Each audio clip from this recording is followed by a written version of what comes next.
Bonjour à tous, bienvenue sur le champ des herbes sauvages, la chaîne qui vous parle de permaculture aujourd'hui.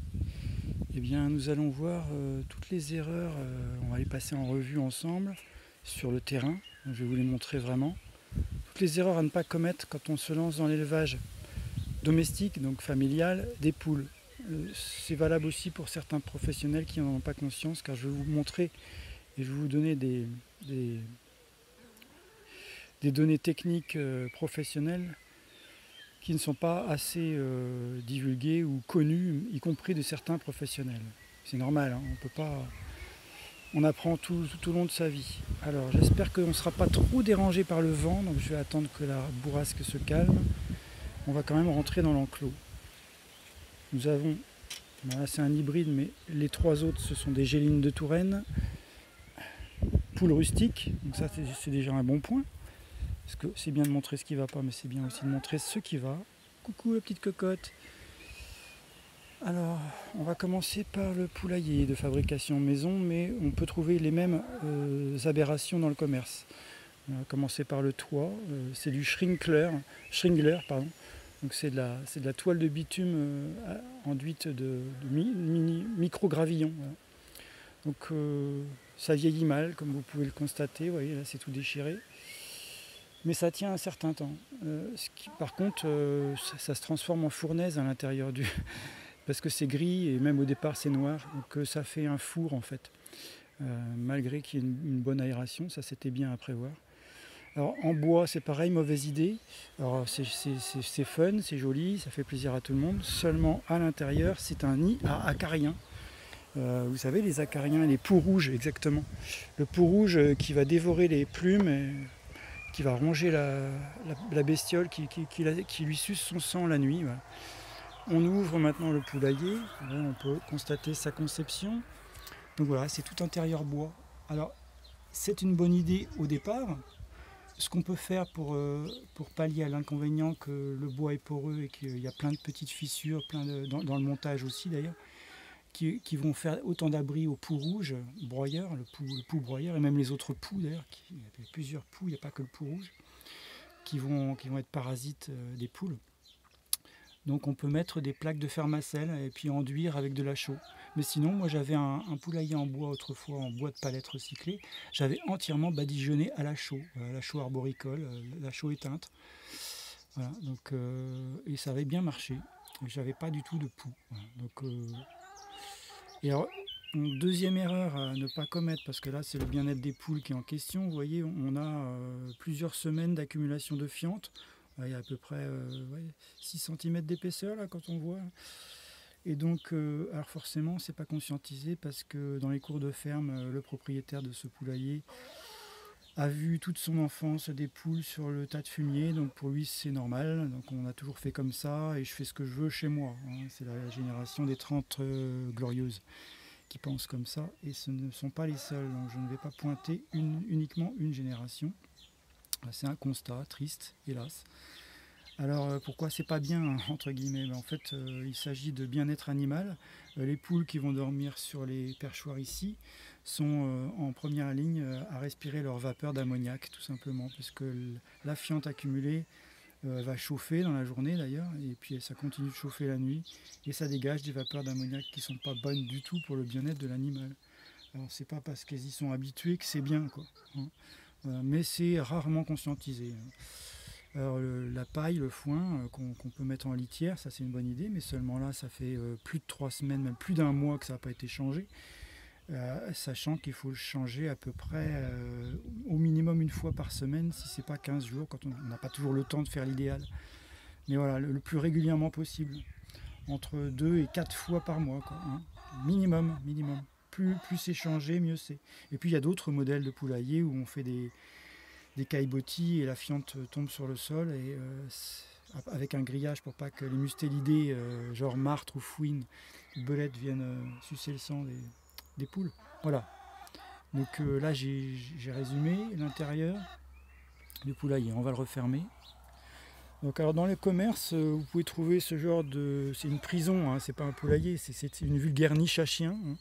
Je le dis comme je le pense. Donc on peut trouver ça les points verts agricoles, je ne nomme pas de marque parce qu'ils font tous pareil, dans les Jardiland et dans les Truffaut et compagnie, là je peux nommer parce que c'est pas très grave. De toute façon ils s'en foutent, ils ont toujours des parts de marché avec l'ignorance des gens. Et nous en parlons là, justement. Donc voilà. Donc bon bah là, recycler des vieilles tôles en résine pour faire une ombrière en dessous le poulailler, c'était une bonne idée, sauf qu'elles sont hors circuit depuis longtemps, elles se dégradent en petits morceaux qui vont dans le sol et puis les poules peuvent en manger des morceaux. Vous savez bien qu'elles picorent au sol. Voilà. Donc on peut voir aussi que là le lino, le lino pour pas que ça pourrisse, en fait c'est une fausse bonne idée. Vous voyez, ça garde l'eau et puis là le petit lito il est en train de pourrir, il y a plein de mousse. Vous voyez là comment ça vieillit un shrinkler si on ne l'entretient pas parce que voilà, il y a de la mousse plus du terreau qui attaque et puis là c'est tout pourri en fait.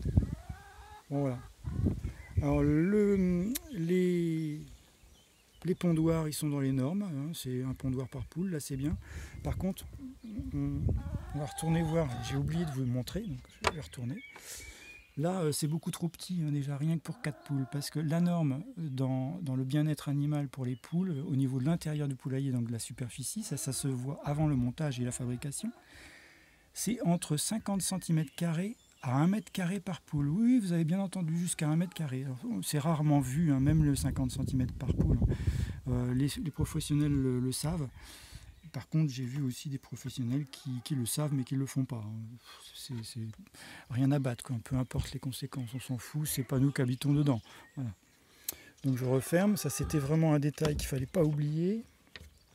Voilà. Maintenant l'enclos. Alors puisqu'on en est dans les ratios, l'enclos lui aussi est raté, hein, puisqu'il est beaucoup trop petit. Normalement, il faut entre 40 et 60 m² par poule pour l'enclos. Et l'enclos enfin, dans l'idéal, être divisable en 4. Comme ça, vous changez les poules d'enclos toutes les semaines. C'est pour ça qu'il faut le diviser en 4 et à l'idéal mettre le poulailler au milieu. Voilà. Il y a plein de modèles de conception en permaculture ou en agroforesterie. Oui, en agroforesterie, puisque là les poules sont sous les arbres, ça c'est une bonne idée. Voilà, alors la énième erreur, parce que je ne vais pas les compter, qui vient d'être faite cette semaine. J'étais très en colère, et c'est normal, je vais vous montrer pourquoi. Voilà. Voilà ce qui s'est passé. Voilà. Vous voyez, ça, ce sont des... autrefois dactyloryse, enfin c'est marqué Orchis pyramidalis, l'orchidée pyramidale. Bon, elle a été fauchée à la tondeuse. Et il y en a, alors il en reste même... Ouais, un peu moins d'un tiers, là, vous voyez comment c'était avant. On va faire un zoom. C'était comme ça avant, voilà, une belle prairie avec pleine de richesses et d'insectes pour les poules. Et là, ça a été tondu. Donc, confondre pelouse, green de golf et prairie, déjà, c'est pas bon en soi. Alors quand c'est la seule verdure et la seule richesse qu'il y avait pour les poules, voilà, ça a été supprimé. Soi-disant pour faire repousser l'herbe, oui, forcément, mais n'importe quoi. Non, c'était beaucoup mieux comme ça. Voilà. Alors bien sûr, tous les ans, l'enclos est déménagé juste en face, à côté. Là. Donc, ce qui fait qu'ils alternent une fois sur deux, et puis ça favorise la pousse des vivaces. On va en voir plein. Notamment le pané urticant, là, voilà, ici. Je vous ai déjà parlé dans une vidéo. Et puis le trèfle rouge, alors ça c'est bon en soi, on change les espèces, seulement les poules grattent énormément et elles affaiblissent le milieu. Alors les orchidées, elles tiennent le coup, hein. En tout cas les pyramidales. Par contre les ophrys et toutes les petites espèces, elles y passent. Entre la tondeuse et le grattage des poules, c'est une catastrophe. Sachant qu'ici c'est une prairie sèche et avec plus d'une centaine d'espèces, certaines rares ou même quasiment des reliques d'extinction, qui sont menacées d'extinction. Tout ça, c'est pas grave, hein. Il y a un pecno du coin qui a dit « Oh, mais de toute façon, les orchidées, elles prolifèrent, on va pas s'en soucier, on s'en fout, c'est très solide. » C'est du grand n'importe quoi quand on n'y connaît rien. Soit on s'abstient, soit on apprend. Ici, le propriétaire, il fait rien, ni l'un ni l'autre. Donc bien sûr, ça restera anonyme. Et puis alors, dernière, je ne vais pas vous dire son nom, c'est évident. Alors, dernière erreur à mentionner aussi, c'est on ne parque pas des poules avec du grillage à moutons, oui, parce que là, plusieurs fois, j'en ai sauvé une qui était coincée dans le maillage, et puis surtout, elle se sauve.